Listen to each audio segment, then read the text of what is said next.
One thing is becoming very clear when you have a look at all these reform councils going on, and or just not even where they're in control, somewhere they just have councillors.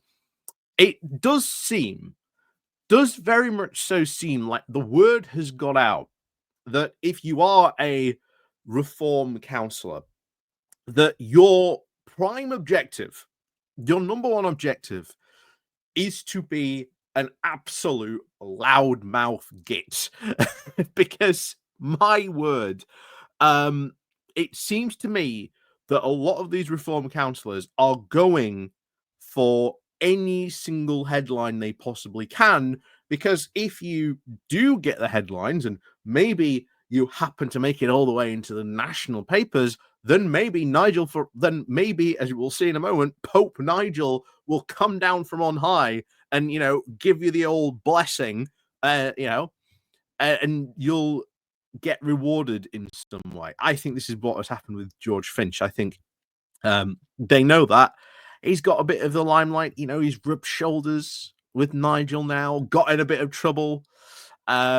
Still no update on that. Again, can't talk about it about it too much, unfortunately. But trust me, when we can, we will do.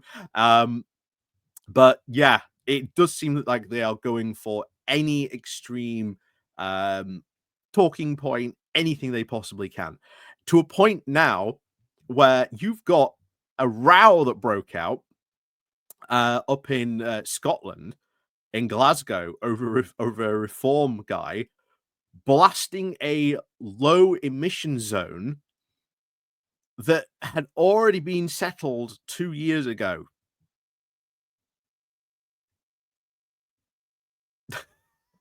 Okay, that's how desperate they are to get, old Nigel's attention. But hey, this is just, I think, what you can expect. So, as always, before we go on into this, please do remember to click on the like, share, and subscribe button down below. There are links to the Patreon page, the Buy Me Coffee link, the YouTube thank you button, and of course, as always, there's the YouTube membership down below as well. So, let's crack on then into this. So, row breaks out after reform politician blasts low emission zone schemes. As you'll see in a moment. Yeah. So, a row has now broken out after a Reform UK politician urged Renfrewshire Council to rule out ever introducing congestion charges or even a low emission zone. Councillor James McGuire labelled the scheme as, quote, little more than cash cows, and said that the local authority must have no part in this, in a very blistering statement. But the elected member for Renfrew North and Bredhead has been accused of hyperbolic word salad on an issue that was settled almost 2 years ago. Back in September of 23, the SNP administration confirmed that it was not considering an introduction of the LEZ in Paisley or any other part of Renfrewshire at a full council meeting. So, job done. Why is he raising this issue? Why is he raising this now? Oh, that's right. He wants to try and get Nigel's attention. He wants to try and, be the blessed one next. So, Councillor McGuire, who defected from Labour to Nigel Farage's Reform Party back in June, said that Scotland's main 4 cities already have LEZs in place, and their experience should, of course, be a warning. These schemes have acted as little more than cash cows, generating income for councils while hitting those who can least afford it. People on the lowest incomes, who are far more likely to drive older vehicles, have been penalised simply for trying to get to work, taking their children to school, or care for relatives. Renfrewshire must have no part of this. A congestion charge or even LEZ in our towns would be a hammer blow to local households and businesses. We are currently a working community that depends on accessible, affordable transport.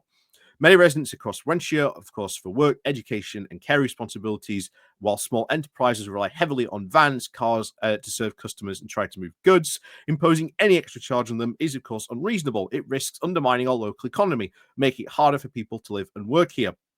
He said the SNP-led Renfrewshire Council must now act to rule out clearly, unequivocally, and permanently introducing congestion charges or low emission zones in the area.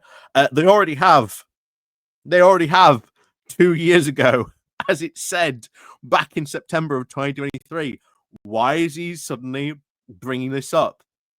Oh, that's right. He wants to try and get the attention. So, residents, he went on to say, of course, deserve certainty, not the constant threat of new charges now hanging over them. Councillor Jim Parson, the SNC Governor of the Planning and Climate Change Policy Board, then claimed that Councillor McGuire was, of course, trying to raise his profile with the comments. It absolutely was. The elected member for Renfrewshire and Callaway then said, "Another day, another fabricated outrage from Councillor McGuire." Methinks that this happens quite a lot on this council, if that is their saying for this. The position of the SNP administration, and indeed Councillor McGuire, on this issue was settled back in 2023 when the Conservative group called on the council to rule out establishing any form of LEZ in Paisley and, of course, the wider Renfrewshire area for the duration of this council term. The SNP position, along with the Labour amendment, was also agreed then by the vast majority of councillors, which stated that the council would not consider the introduction of any low emission zone in Paisley on any of the parts of Renfrewshire. That position remains unchanged. Councillor McGuire, like his new political hero, Nigel Farage, may like to, of course, trade in misinformation, but to imply that there has been any change now to this agreed position back in 2023 is just nonsense. And to suggest that there is now a constant fear hanging over residents' heads is just hyperbolic word salad from a councillor now desperately trying to raise his profile to secure a top spot for his party's internal list for Holyrood in 2026. I mean, I think that says it all for the fact that, yeah, this has already been done. This has already been settled back in 2023. Why are you trying to bring up this issue again? Oh, that's right. I suspect now he's in reform. He's getting, daily, shall we say, commandments from the office down in London saying, "Okay, guys, these are your talking points. These are what you should do." Yeah. Gonna be interesting to see what happens up in Scotland. Glasgow, apparently that area has had a significant rise in reform poll numbers in and around that area. So we'll have to see what happens there on that one. But yes, make no mistake, this is typical reform guff and bluster. It's all an attempt to try and grab headlines and basically, as was said there, try to raise this guy's profile. If you're a good little soldier for Nigel, he'll reward you maybe later on down the line. So let me know what you think about all this. And of course, as always, we'll see you all next time.